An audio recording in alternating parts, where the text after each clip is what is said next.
In the crossfire. This is a follow-up to the black screen blinking red light video I did back in January 19th, 2016. I try to respond to every comment that comes in, I really do, but it's beginning to get a bit repetitive on my end, so I decided an updated video is easier to refer people to in the future. Today we'll be going over all the little techniques I picked up over the past few months dealing with this issue. I call it black screen blinking red light. If you're an iPhone user, click this annotation on the screen. If not, sit your ass down and listen. Let's get started. You plugged your mom's phone into the charger yesterday and woke up to this, a lifeless phone with a pulse. That's it. How do I fix this, you may be wondering? You talk too much, a viewer once said.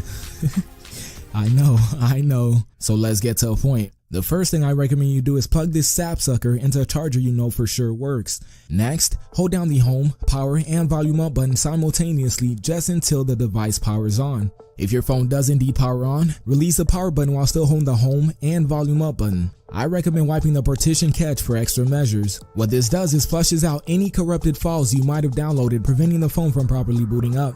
Once you get to this screen, use the volume rockers to navigate your way through options until you get to wipe partition cache.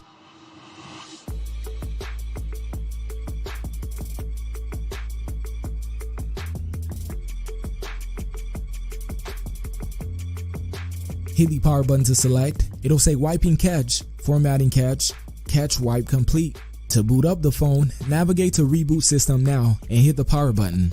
Method 2 requires a little less work on your end. Hold down the power button for roughly 10 seconds.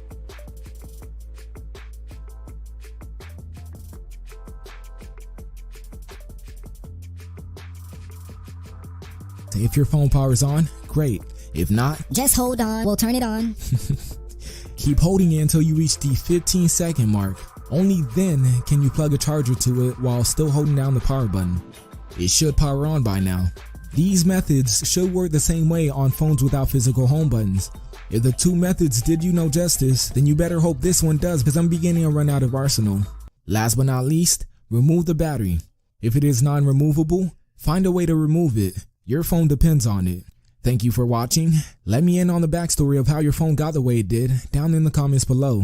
Anyways guys, Ben GD here from Get Fixed and I'm out. Peace.